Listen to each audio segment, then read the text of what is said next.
Welcome, Facebook, to the Real Estate Power Play. We got Marty Grisanti here, my man. Today we're actually going to be talking about 2021, the things that we got going on. 2021. 2021. We come to you guys every Tuesday. We're talking real estate strategies. We're talking the different things that are working in our business, lead generation, how to build relationships, all these different things that we're unpacking every Tuesday. And today we're going to dig into Marty's business. We're going to dig into my business and where we started, January 2021, where we are now. We want to talk about some of the key changes we've implemented in our business, some of the things that have moved the needle the most, some of the numbers we're tracking, stories we've run into, and those different things. I apologize for the different layout here. I am actually having my office redone at the moment. It's actually in the midst of painting. So I am in my living room this time. I had to makeshift setup. So you guys are going to have to deal with that. So Marty, my man, how are you doing, bro? I'm doing great, man. My eyes are focused right on your fire right over there. It's like you're about to tell a story over a open flame. We're going back. We're going back to the Middle Ages. We're all bundled up. We're going to hear a story. The fire's going to go. And I hope our stories will maybe light some other people's fires, maybe get them going on their own business on some of the stuff that they learned from us today. Who knows? Absolutely. No, I love that. So to kick us off, the beginning of 2021, right? We started a new year. Obviously, we've had major shifts since COVID. Things have changed. You're up in upstate New York. Correct. I know. So things are going to be different in New York than different states. Like, where were you at the beginning of this year? What kind of give us a picture, snapshot, January 2021, Marty, Matt, the business. What did it look like? Yeah. So we were, of course, our different divisions of like our flipping, wholesaling, and property management / our own portfolio that we manage. It certainly was tough, thinking back with COVID, going into people's houses and all that's, making appointments and really how do you juggle that and navigate through that. But I think we really didn't take the gas off the pedal. We saw a lot of people doing that. We saw a lot of people kind of saying, hey, we're going to kind of just see what happens. And we said, no, I think this is a good time for us to maybe gain some ground here. Right. So why make that decision when a lot of people are kind of playing conservative? What did you guys see? Was it out of necessity and like, we have to make this work, or was it? And so it's like, I'm going to figure out what the key to unlock this is, or was it, I see this big opportunity? Like what situation did you find yourself in? Well, it could have been that we were maybe a little naive on the fact that, hey, this is, obviously we know it's affected a lot of people, but we were like, hey, like you said, we need to get this done. This is our full-time thing. Like, this is how we provide food for our family. We got to make it work. So, but we got even more motivation and momentum because we saw other people going, hey, we're not buying right now. So we go, okay, not only do we know we need to, but we see other people not. So this is awesome. It was like fuel to our fire. Like, all right, we're in this together. We're the only ones doing this. Let's go. And that was awesome for us. I think that really jump-started and propelled us and got us that momentum that we've been able to really kind of enjoy this ride so far. And it's because we didn't let up. And I think that was important for us. Yeah. Well, and that energy of, even though things are tough, we're going to move forward. So if there was one or two major challenges that you were facing coming into the year, thinking, okay, we're coming into this new year. We're familiar with COVID. We know what's happening. We're stepping on the gas. We're going to buy more properties. What were some of those challenges you guys were facing? Well, we have a bunch of challenges that we're still facing today. I'm with you, bro. And it's a constant, like we talked about this offline, Ronnie, about there's always going to be problems, there's always going to be those challenges. But, some of the challenges that we brought on that we wanted to bring on were creating our own thought leadership in regards to having our that upstate New York real estate investor group that we started, right? We didn't need to do that. We probably didn't need to bring that on, but we just knew how important it was. And I'm so glad that we did, because we've been able to meet and connect with a lot of like-minded individuals. We've also been able to find one of our biggest buyers of deals right now through that group. And, I made a mindset shift to go, hey, I'm going to start branding me in the business as hey, we are the top number one deal doers and deal makers in upstate New York. And we're living that. And we really are, we're going to hold this to our chest and say, yes, that's us. Right. So yeah, that's been for us, that mindset shift. It was a challenge to go, you know what? I am a guy that can do this. I am a guy that is able to put this out on video, go on video and record. And that's very challenging for a lot of people. And it was very challenging for me, even though I tend to like it and I think I'm good at it. Right. Still, you have imposter syndrome, right? Yeah. And that was something that, I still kind of work through, but that was a challenge. Well, and from there, when you're building those groups, one of the things that happens is not only do you have to be consistent, right? Like anybody who's trying to set themselves up as an authority, like, hey, I want to connect with like-minded people, right? That's the idea. You start this group. I want to connect with the other players here in the network, and I want to talk about doing deals. I want to talk about the local market. I want to talk about what you're seeing. I want to talk about the opportunity that's here now, right? But when you're doing that, guys, one, this is a great opportunity no matter where you're at. If you're in a huge market that already has them, set yourself up, join the groups, connect, and create a space where people that are like-minded could connect on a Facebook and these platforms, because it allows you not to just be the authority. That's what a lot of gurus say. Hey, let's be the authority. Let's be the one they all see.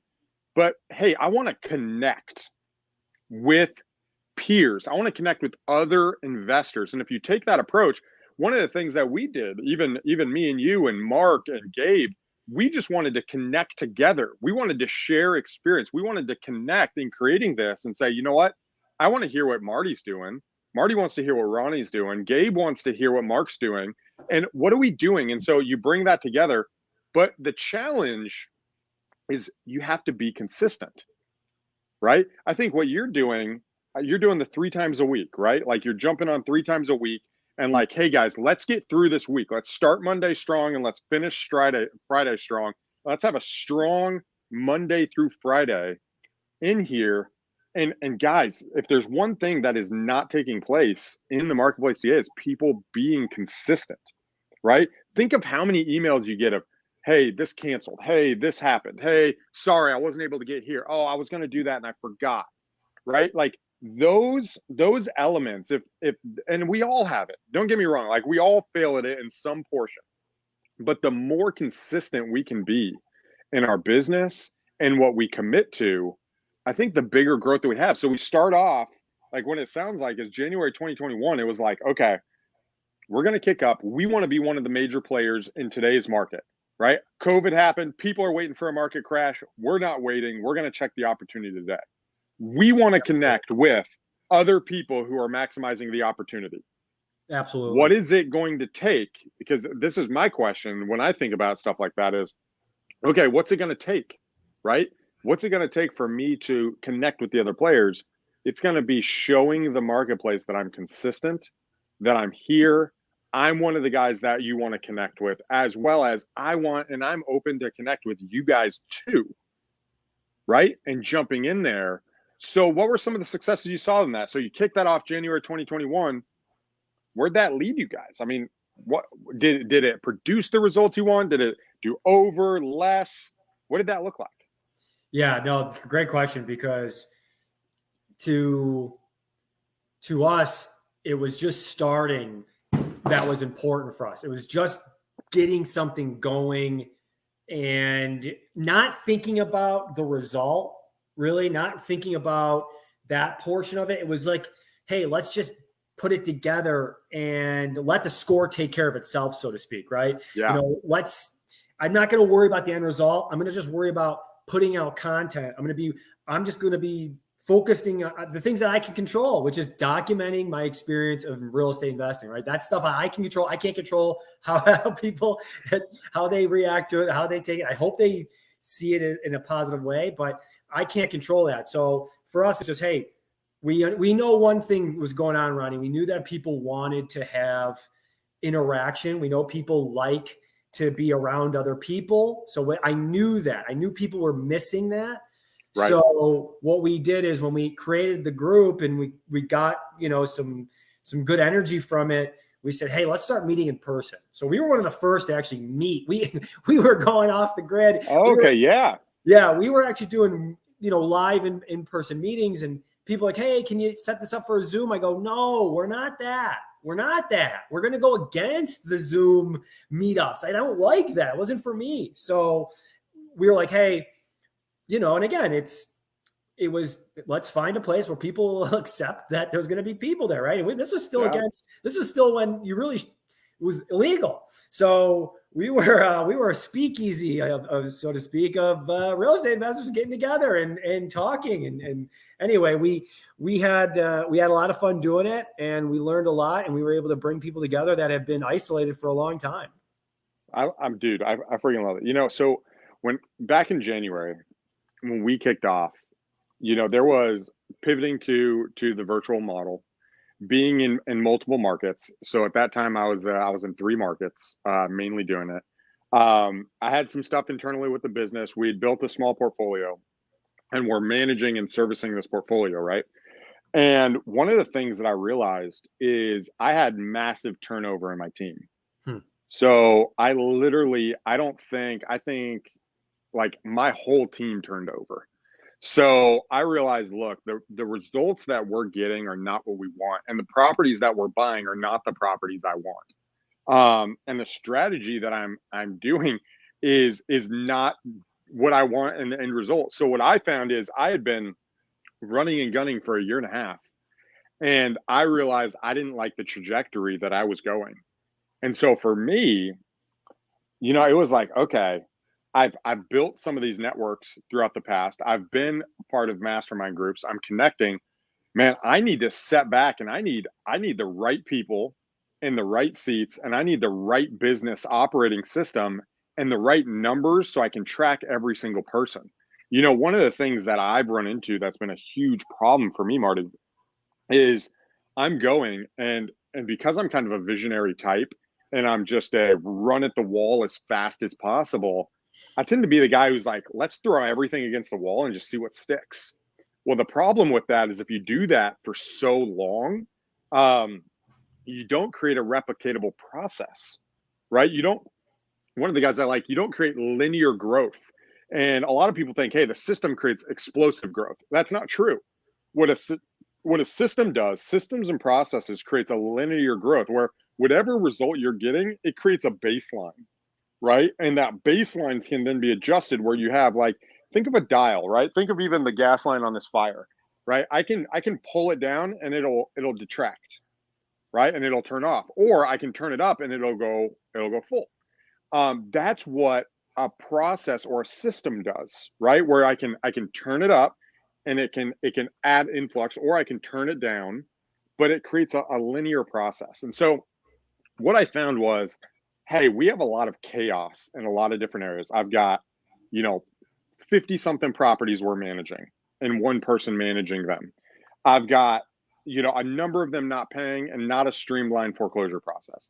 I've got a dispo system where we've got a few different people selling our properties. I've got acquisitions. I've got one acquisition coordinator, and then that person left, and then I'm training this and a non-consistent training platform. So in my case, we're doing a lot of business, but a lot of it is chaos, right? So what I decided is, you know what? I need to simplify, streamline this, and I need to choose the direction I want my next 5, 10, 15 years being, because I've been in this business now for 8 years, right? And we've had lots of success and a lot of good things, but what we haven't had is me being able to kind of decide or review and make changes, it's been a lot of me doing different jobs and training. And so at the beginning of this year, guys, I said, you know what? I am going to start systemizing. And I had to pick one thing. And what that looked like is I decided, you know what? I'm going to systemize everything to do with acquisitions, seller direct acquisitions. We're going to create a system that is literally a dial up, dial down, where we can plug people in, connect with them, train them, even new people, to walk through the acquisition process of our company, right? And man, that focus has taken about 4 months to come up with what the training platform is going to look like. How do you know, and what are the measures going to be? And how do you know if someone's a right fit or not? What are the techniques that you teach them? And what are the metrics that we really do? Because guys, I think it's one of the biggest problems is you plug someone in and you don't track them. You're like, hey, as long as deals are coming in, what that looks for. So now, how much does it cost per deal? What are your lead intake? What's your marketing side? What is that funnel? Building that out for linear growth, so that way now your company or my company really is not, it's not relying on either me or one other person. Because a lot of the time, what I've done in the past in my system creation, and system creation has been I have a love-hate relationship with it. And I'm just being transparent with you guys. Is a lot of times it's like, yo, let's build this system, Marty. Like, let's build it. Come on, man. Go and do this, right? And so what happens is I'll get a freaking rock star dispo guy. I'll get 2 acquisition guys. I'll get an admin. And then we do business together in a certain way, right? But what happens is a year later, the dispo guy takes another job. And what happened was we didn't systemize it. The system was a person, and Right. that person was a linchpin. Right. And when that person pulls out, I realized, dude, I don't have any training. I don't have this. This guy's been here. This guy's been with me for 2 years or a year or 3 years, right? And now all of a sudden it's like, yo, my whole system is missing a wheel. When I plug someone in, it's based on how good that next person is. And when you're building a system, and this is something I've learned, it can't be around a specific person. We've got to be able to systemize those roles and responsibilities and cross-train and figure out, okay, what is the timeline for the person sitting there? How am I going to replace them? How do I make sure I'm the one driving this and I'm not just reliant on them? Man, these are a lot of things that this year I've been addressing and saying, you know what? Let's build something that can be bigger than me as a leader, that I can accomplish the financial goals of the people that I'm working with, as well as myself, and say, okay, let's build a business that's not just, hey, we're doing a few deals, but that we're gradually scaling, doing consistent deals over time. And so that's kind of what that looks like. But a lot of that comes back, dude, and a lot of people here, this is not the fun everyday stuff. Yeah, this is like the absolute business side of things. Like, this is when people go, well, what's the business look like? And this is it. It's the tough stuff. This is not the sexy getting a deal stuff. This is how, though, you can scale business, how you can make sure that you are really getting every ounce of your business, making sure that it's effective, right? And not just a spray and pray type thing. Ronnie, let me ask you, because this is one of the tough things that I know you probably went through doing this. When you said, hey, I'm just going to focus on this, right? That's got to be tough, because if you're the type of guy, and I think you are, where you want to be in control over a lot of the other stuff, but you knew you probably couldn't, right? So, but that is so important to be like, hey, I'm going to take this on and let all the other stuff be chaos, right? So I'm going to take acquisitions on as the thing that is going to be the most important task. And then disposition is just going to still be a kind of a mess right now, but I can't be worried about 2 of these fires. I mean, walk me through that. Yeah. There's a Russian quote that says, I think it's a Russian quote. I think what made it famous was the book, The One Thing. If you chase 2 rabbits, you won't catch either, right? And the idea that you can only be focused in one spot. And that's what happens is when you decide to get into the nitty gritty of like a system per se. A lot of us, we want to just steal. I want to just steal what everybody's doing, right? I want to reach out to the other guys in the industry, be like, yo, what's your system? Let me do it. The problem with that is, even if you steal the basics, there's little intricacies that are going to be specific to you, right? And so I watched a video not too long ago, and he talked about like problem solving, and it's like my son's into Legos, right? And I've got like all the freaking Legos downstairs. It's always a mess. But he'll be building something. It's like, okay, what is this? What is this thing? And the guy I was listening to was like, you know, once you figure out that piece, it all comes together and you're like, yes. Well, that's what happens. But that focus is on one thing. That's the issue is Dispo, and this has been my experience the last 4 months. I'm putting together this system. Okay, this goes here, this goes here. Okay, this goes here. This is my reporting. When text messages come into our system, I'm going to have our VA come here. They're going to respond from whatever number called them, right? Like you're in the nitty gritty, making sure, okay, the follow-ups happen this. Here are our buckets. Okay, this person's interested. We need to cultivate them. This person declined our offer. We're going to reach back out to them in 60 days, but, right? Like you're in the nitty gritty. What happens is, so I decided my company's not doing Dispo. Nobody in my company is doing Dispo. We're going to outsource that crap. I'm going to find somebody local, and I'm going to connect with them, and I'm going to create a partnership, and they're going to sell my stuff. So we did that. Found that.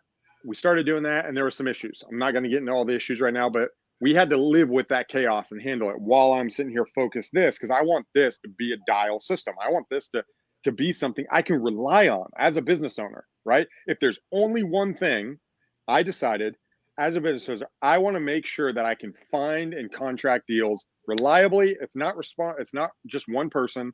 It's a system, and it's automatic where I can get, my goal was I wanted to make sure that I could get 3 to 5 properties per month, or excuse me, per week contracted every single week, right? And then the Dispo side, how many of those are we going to be able to sell? How many of that, what's it going to look like? I didn't know. Like straight up, I was just like, you know what? We're just going to take it and try to throw that. We're just going to do whatever we can. So, well, what that's happened, and I only have the last 3 months number because I just looked at it. The guy who's been selling, or let me not say the guy, in selling my properties, it's created in 3 months a gap where the profit that our company has not realized from selling is like over $40,000, right? In 3 months of wholesaling, where other people have made that off of me. So I'm looking at this and I'm saying, okay, I've been doing this. Now this is the opportunity cost, right? This is, hey, I focused on this. I'm getting this down, right? This whole system is happening. Like we've spent a freaking ton of time on this. Well, now that is like, okay, well, now how do we maximize some of that profit? Well, what's amazing about that is that has created a gap of finances that we know, hey, we've sold this many properties and this is how much money other people have made off of us in 3 months, right? So now I'm thinking, okay, well, that means I can hire somebody and I have $40,000 of potential playroom where I can say, okay, I can hire somebody and I can create my commission structure. I can create their base pay. I can create blank. And if I cut this in half, I'm winning. But really, I want to cut this by, I want to cut this down to a quarter or less, Sure. Right? I want to make this systemizable, because the other side is building up that system might take some time. That guy has a system. Those people, they have relationships, they have systems, they have all of that. I need to build that from the ground up. So there's a time frame. And so that's where we're transitioning is, okay, what does that system look like? And now we're taking, okay, this one's finished. This one, I can get A to Z. I can get a contract from marketing to contract in $2,100, right? That's where we're system at. It's $2,100 per contract in our system right now. So I know that basically $2,100 gets me a contract. I know what our average wholesale fee is. I know all those details that I've been keeping. Now it's, okay, how can I, one, maybe make our profit go up or sustain it from an average by being able to sell it to the buyers who want to buy and want our inventory and create those relationships in an in-house system. Well, now I've been able, the goal is to close those by the end of the year, where it's like, okay, now it's closed and we have a tight system from acquisition Dispo And then our internal processing, we've outsourced. Again, I outsource pretty much everything to a third-party company where, hey, what's the opportunity cost there? Okay, that's what the cost is. Is that something I want to focus on, or do I want to focus on something else?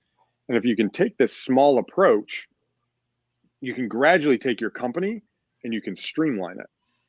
The one thing I want to warn, though, is if you're getting started, if you guys are new and you're jumping in, don't systemize now, right? You can only systemize after you have like stuff happening, right? Get out there, take action, right? Get some deals coming in, make stuff happen, start creating problems. And then once you've walked through the steps, right? I've walked through these steps for 8 years now, right? And I've created multiple systems that have all collapsed and had to rebuild and then collapsed again. And then COVID happened. And then it was like, oh, we're going to do all creative financing. And we built I've bought in over 300 properties with creative financing. Then, okay, we're going to sell that portfolio. We're going to do wholesaling. We're going to do, right? All these things are different. But once you know the steps, step 1, step 2, step 3, step 4, step 5, and then, okay, here are the intricacies with our current things. This is what I want a VA to do. This is what I want this guy to do. Okay, we need an in-house guy here. Once you kind of do that, then you can figure out, okay, how can I systemize it? And then you can figure out, how do I make it efficient? But all that, it takes time and it takes resources, specifically money, right? Like it takes resource. So if you don't get some, do 10 deals. Yeah, I was going to say that, Ronnie. You really got to take the action first. Like this is, or I should say, take the action. This is, don't let this be the hang up on not taking the action and making, the stuff that you can control. You might not know, hey, I don't even know about a system yet or all that. That's fine. You need to go out and maybe just do the door knocking and pick up the phone and call and get the deal. Hey, by the way, you might have to do it all by yourself for a little bit of time, right? And you should. That way, when you give it up, exactly what you're giving up. And then you can. Well, and can I speak to that? Can I speak to that? Here's what happens when you build a system. And this is what happens when you've even had success too, guys. Let's say you're doing acquisition, and let's say you're rocking it, right? Let's say you're contracting properties to do this, and you decide to hire an acquisition coordinator. You guys are hiring an acquisition coordinator, and all of a sudden you've been doing 80 calls a week, right? Let's say maybe not a week. Let's say you're doing 25 calls a day, right? And let's say you're working 6 days a week. So what's that? I don't even know what that is. 150 calls a week, right? And let's say out of those 150 calls, you're talking to, let's say you have 30 conversations, right? And let's say a conversation is everything over 5 minutes, right? And you've had 30 of them in a week. You hire a guy. You're like, all right, bro, let's step in. Let's do this. And then all of a sudden that dude has 40 calls a week. He has like 10 conversations. And you're like, dude, what the friggin' heck's going on? Like, come on. They're like, dude, he's so busy. And I got this, and this guy, and blah, blah, blah. And now you're arguing like, well, I think we can do more. But they're not doing more, right? You're like, what the friggin' heck? Why aren't you calling these people? Like, what's blah, blah, blah, blah. Well, if you hire people or you build the system first, you don't know how much one person can or can't do. Right. And what you got to remember is, as a business owner, you're probably going to have, especially the new people here, you're going to have more fire than your guy. And you got to figure out what's the standard I'm going to hold my people to. Is it going to be exactly what I do, or is it going to be a little bit less? Right. I think there's another quote that like people will rise to your lowest standard, and they'll double fail. Like whatever your weakness is, they'll be twice as bad. Right. So it's like understanding, hey, man, what are my standards? And what are the standards I'm going to hold people to? Because if you build it first and you're like, yo, go do that, tell me what you can do, and they're kind of half-assing it, right? And then you build your system around kind of a process that's not working very well, your results aren't going to come. And so even in my acquisition build, I'm like, no joke, we basically put everybody on hold, and it was like 2 weeks, because we had like this reoccurring theme in acquisitions. Like, this is how many calls that can happen. I was like, you know what? I think that's low. That's whack. All right. You know what? Go on vacation, do this. I'm going to figure this out. We jumped in, me and one other guy on my team, Or like, all right, let's see how many we can get. And we like tripled the number, right? And it was like, okay, this is the new standard, right? And so what it does is either people will rise or they'll be like, you know what? I don't know if this is for me. Like, I don't know if I fit in the team. And then you can work out, okay, well, what does that look like? Is there another, are you on the right bus? Let's put you in a different seat, which I did. I took somebody, put them in a different seat. Are you on the wrong bus? Okay, this is what exiting looks like. And you walk through. But guys, when you're starting, you need a lot of action. Like, just take some action. And like guys who are watching this, if you are really working or not. I know the weeks that I've been lazy, right? I know how much time I've wasted. I know how much time I've been focused. And the more focused energy that we can do, like when you're out there working, the more calls that you can do, the standards that you hold, the amount of people you talk to, you can hold yourself accountable to that and say, how many leads did I get this week? What did that look like? And I'll give you guys a quick tip. There's 3 things you should jump into initially. 1, you need to increase your knowledge. If you're new to real estate, dude, watch YouTube videos, watch videos like this. Like, literally go to YouTube University and treat it like your own curriculum at a college. Absorb all the knowledge, find out that, figure out how much money you have to spend. If you have none, YouTube it is. Find out the people you like, buy their course, right? The people that are at. Learn. Number 2, build your network, right? Reach out to me, reach out to Marty, reach out to people locally. Hey, this is what I'm doing. This is what I got. Bring value. Hey, I'm working this. I have some deals. Could you help me sell them? Hey, I've got this going on. I can help you. Hey, I want to jump in and I want to learn the business. Can I come work for you for free? Right? Can I come sell your properties? Can I come work acquisitions? Can I come do blank? Here's what I'm willing to do. Here, right? Whatever that is, connect with as many people as possible. And then number 3, focus on lead generation. I don't care what you do. I don't care if it's driving for dollars. If you don't have any money, it's handwriting the notes. I don't care if it's door knocking, foreclosures that you pull off. I don't care if it's mailing tired landlords from PropStream. I don't care if it's cold calling. Whatever it is, pick one and do it consistently over and over and over again. You will get a deal. If you're getting started, that's the formula. Learn 20 hours a week. Seriously, like, learn 20 hours a week. All real estate, not other books initially. All real estate, learn the business. Number 2, connect with 5 people a day that are not sellers. Just connect, plant seeds, get your name out there. And number 3, have a consistent routine of lead generation, whether that's 2 hours of cold calling. It could be driving for dollars in your city or in your neighborhood or in neighborhoods twice, 3 times a week, or every day initially. It could be sending out direct mail. If you do it, how much money do I have? How can I do consistent deals over the next month? Create that routine and it will change your life. One deal makes you $10,000. Boom, your life has changed, right? Even if you're working full time, whatever that is, make it consistent. Yeah, Ronnie, this stuff is very simple to do, right? Like those things you just said, but it's also very simple not to do, right? Why is that? Well, it's because, and I don't know if it's because people don't think that they can. It's a lack of confidence. It's you're not going to get that $10,000 deal the day that you do those things that one time, right? I think that's what it is. It's people people are not willing to, let the score take care of itself, right? I mean, if you're doing these things, you let the money will come, right? But you got to do those things.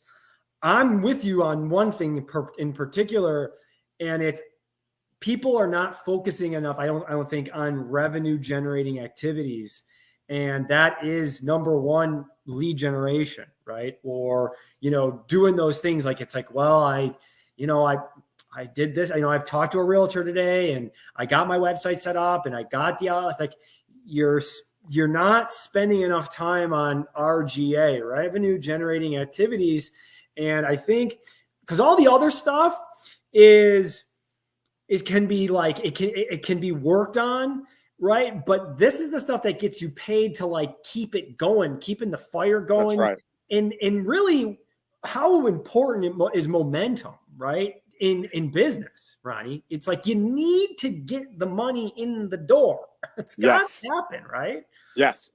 A good friend of mine, he said, focus on activities that allows you to get a piece of paper in front of somebody that when they sign it, it makes you money. Yeah.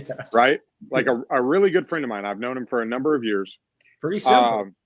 It's like, what are the activities that'll get you in front of somebody that can sign a piece of paper that'll make you money? Right? Like that's if you need to boil it down, if RGAs is like a term, you're just like, I don't know what RGAs is. It's in real estate, you get people to sign a piece of paper, and that piece of paper has the ability to make you money, right? Like that's it. That's what you're looking for. That's going to be my book. It's going to be one page. It's just going to say that. It's going to be my book. Yeah, there you go. So it's funny. So 8 years ago, hey, Mark's joining us. My man. How you guys doing? Doing good. Yeah, doing good. I like the fireplace, Ronnie. Oh, thank you. I'm redoing my office downstairs. It's being painted right now, so I had to change to the living room. Very nice, very nice. I'm on my way to the airport. Where are you going? I'm heading to Africa on a safari. Oh my goodness, this dude's going to freaking Africa. We're gonna sleep out with the. I've never done this before, so it's gonna be kind of cool. Nice. You gonna. So a buddy of mine went on a safari like I think it was like 10 years ago. And they were going on like the Jeep, like through the jungle or whatever. And he has a video of there's a lion walking by the Jeep, and he like puts his hand out there like right over it on the video. You need to get a picture like that where you're like right next to a lion or something. Very cool. Very cool. It's gonna be a long flight. I got to fly from here to Newark, 3 hours, and then from Newark down almost 16, like about 16 hours. Dude, that's freaking awesome. Have a great time, bro. I wish I could join you. What are you guys chatting about? We are talking about breaking down RGAs at the moment, about getting into the business. I mentioned that a friend of mine mentioned that an RGA broken down is focus on getting in front of people that have the ability to sign a piece of paper to make you money. And then really just what it looks like to, one, build a system and where we've been at this year. But two, if you're starting, you should jump. What would be, Mark, on your end? I'm going to put you on the spot since you're driving. Hold on. Yeah. I can't. I'm having a hard time hearing you. Whoops. Okay. What is one thing? Can you hear me? What is one thing? What's one thing that you would recommend they do in order to make money? What's one thing they could do consistently? Network. Any particular? Where would they go? Where would they go to network? Facebook, local groups. What would you recommend? Everything. Facebook, LinkedIn, meetups. That's really taking me to another level. It's just in all my businesses, not just real estate, but all my businesses is just constantly networking and surrounding yourself and with good quality people. That's really, if I go back and look at myself in my career when I actually started out when I was a teenager, I just kind of always was networking and surrounding yourself around those others, and then you just kind of you become those, what do they say? You become what you think, if you will, also within your people that you surround yourself around. Dude, that's good. That's awesome. So, and I think that's true, right? The top 5 people that you're connecting with, like that's who you're going to start thinking like, and their normal activity is going to be our normal activity, right? You're going to be like, oh man, I can steal that. Oh, I can do that. Oh, they're doing that. Oh, this is easy, right? And you're going to keep doing it. I think you told me, I think it was you, when you're starting off connecting, just do 5 people a week. Yes. Right? 5 people a week. Put 5 people on your calendar a week. And if you can have 5 people on your calendar a week, there's 52 weeks in a year. Dude, think of how many people that would be. If a quarter of them work out, look at how many relationships you've built. I love that, man. I love that. Yep. Marty, any additional thoughts to that? No, and Mark is an absolute beast when it comes to networking. And I may have not known how important it was earlier in my career. And I'm so happy that I took the time to go to the meetings. It is a skill to be a networking person. You know, you got to have some confidence to go, you know, I deserve to be in this group. I deserve to be able to show up to this event. I'm a person that's going to add value to a guy like Ronnie or a guy like Mark, right? You got to kind of think that way.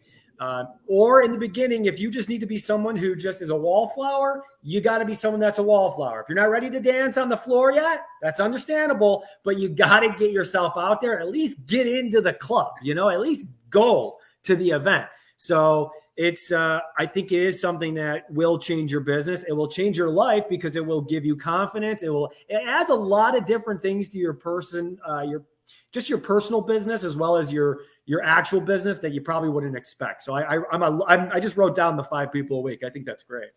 So Ronnie, let's how about that same question to you? I think when I think of networking, I think about how one person, like the power that one person has to change my life, right? So for me, I used to think, man, if I do all this activity, I'll get all this results. And what I've come to learn, it's kind of like the 80-20 principle, right? It's like 20% of your activity is 80% of your results.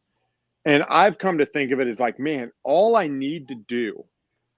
I mean, Mark, I think when we met in person at the mastermind we were at, like that meeting, we didn't even spend a whole bunch of time together. But like, think of how much interaction we've had from that one meeting, right? And so when I think about it, it's not so much about quantity.